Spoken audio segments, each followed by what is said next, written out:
let's talk about the weight.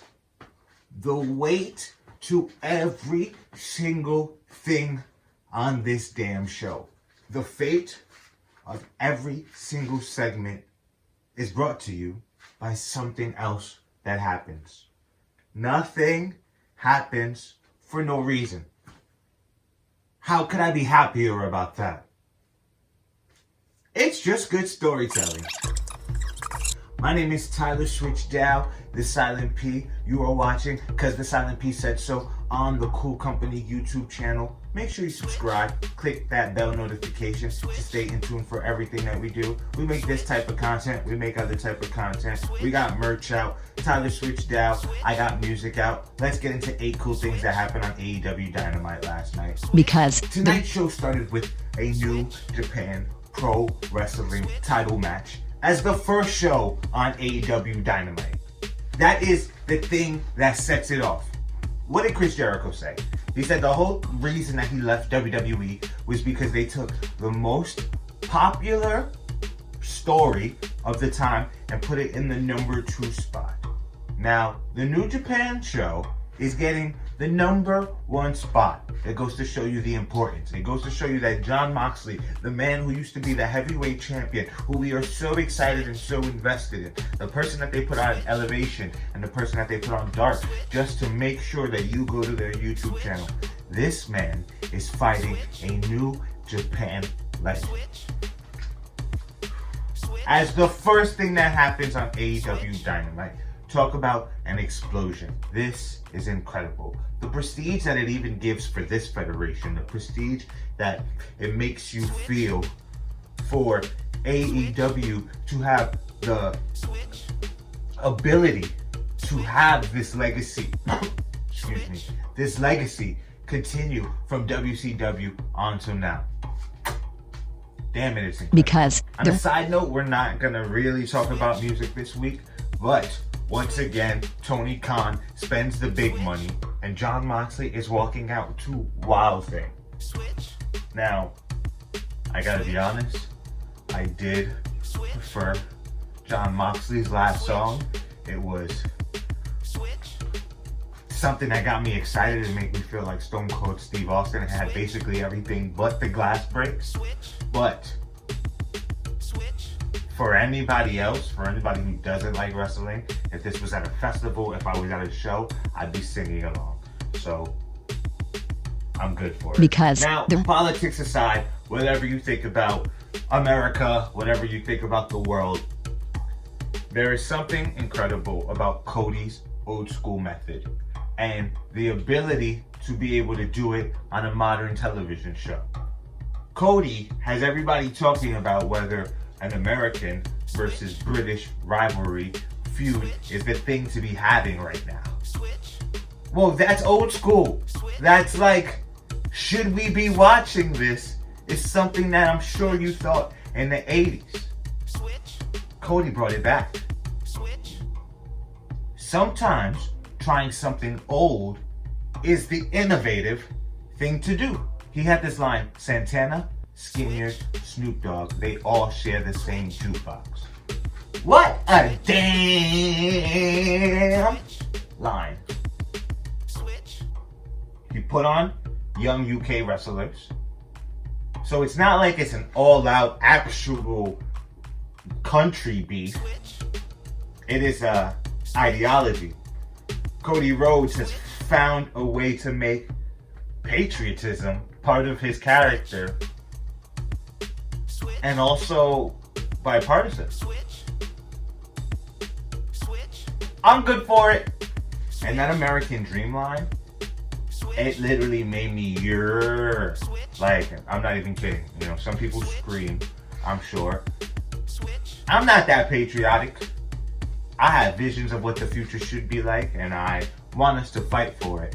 But when he said that American Dream line, I felt like I was part of the Nightmare family. I went, yeah, yeah, because it strikes something in me, deep within me.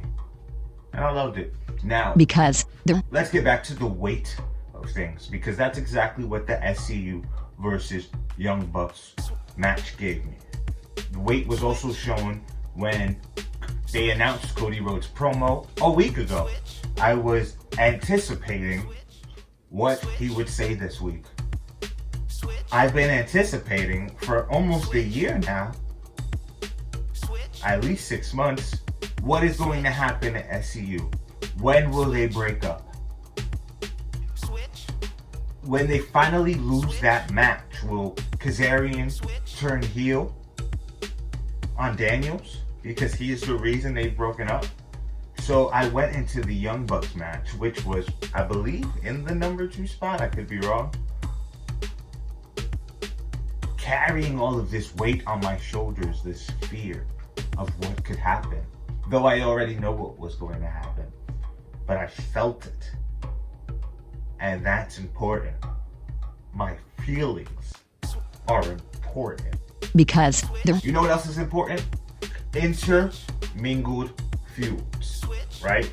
Christian is fighting with Team Taz, and I'm into it. But while Christian is making a promo that is calling out Team Taz, Matt Sydal is walking up to Christian to basically accept his challenge, but to start a feud that Christian didn't even want, but walked into because everything is connected. Britt Baker is feuding with Shida, but Thunder Rosa is also feuding with Serena Deeb over the NWA title, but Britt Baker and Thunder Rosa have an intermingled feud that should finally take forefront again after Britt Baker wins the title. Intermingled feuds matter. Everything feeling connected matters. Everything making sense matters. because Now for this next one, I actually had to take a moment to wonder, how cool is it really? Because if sometimes when WWE just throws back to other things, I'm like, this is not cool just because it's a throwback. But I will say, NXT in Your House is awesome. I will say that the Cameron Grimes stuff that's going on with Ted DiBiase right now is pretty incredible. So it's incredible, and on top of that, what am I even saying? AEW has New Japan on this show. It also has Impact on this show. Jim Ross talks about his legacy. Tony Schiavone talks about WCW. So when they make references to WWE, it's not like they are only making references to the big guys. It's like the company and the show genuinely is constantly making references to the bigger wrestling world. And that makes you as a fan curious about the legacy of wrestling. It makes you more interested in the industry. It makes you more interested in how things are connected.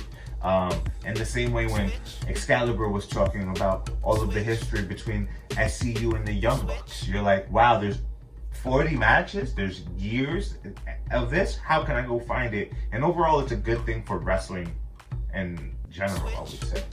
So I don't mind it. I don't mind the Shawn Michael references. I don't mind the Stone Cold Steve Austin references, because the WWE legacy, the WCW legacy, the New Japan legacy, it's all about wrestling legacy, and that's great. Because speaking of legacy, I just want to talk about the credibility of the Backstage Crew, credibility of the interviewers, Paul White, Tony Schiavone, Jim Ross, Excalibur. They add so much to the matches, and the presentation of the show respects them so much, respects their lineage so much, that them adding to the match also adds to the show, because everybody's over. And that's what I want about a wrestling show. I want to appreciate everybody. When Jim Ross goes to the back and has a sit-down interview with you, it's important. That's even beyond just the main people. I like Alex and Dasha doing the pre-show and the post-show. Last week, Tony did the post-show, and he was incredible. We should call him Uncle Tony. I actually have an Uncle Tony. So now it feels like I got two Uncle Tonys in my life. But just so much respect. Yo, down to even DDP's daughter Lexi Nair, who has the YouTube show that drops every Friday. I respect these people. I enjoy the uniqueness of all of their shows, and I'm down for it. Because you know what I think the sexiest part about having like a legacy is the fact that you can make me miss you. You can disappear for a bit, and I'm like, damn, where are you? The feeling of I want you to come back. AEW is good at giving me that feeling about wrestlers. I'm seeing Jade Cargill on a weekly basis, but I'm like, hey, I want to see you back in the ring. I haven't seen Serena Deeb in weeks. I'm like, hey, I want to see Serena Deeb and that NWA title on my television. Before last week, I was like, hey, when are we going to see Cody in the ring again? I'm seeing Sting next to Darby and he keeps getting beat up. I'm like, hey, I want to see Sting in the ring again. Make me miss you, baby. Make me miss you. Because and lastly, you should know this by now. I'm all about storytelling. Sometimes even more than what's going on in the ring, right? Like, there are some wrestling shows that don't get the same attention that AEW gets from me. I just kind of put them on in the background, and more than just watch them, I kind of listen, because the storyline is all I really need. Give me a quick summary of it. AEW is so great at having unique storylines. Everybody's promos feel different.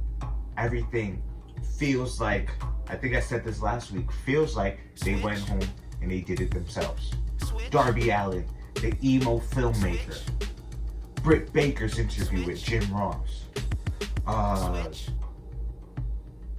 Moxley, him coming out before Nagata. It felt like sports. Moxley's promo last week about Nagata. When the Inner Circle spoke this week, and Ortiz is the person leading it up, I'm like, hey, Ortiz is speaking. I popped. Hager killed the interview. I popped. Jade Cargill's interview. Unique. She's that bitch. Cody's promo. You told me about it a week ago. I know it's gonna be big and grand and in the middle of the ring.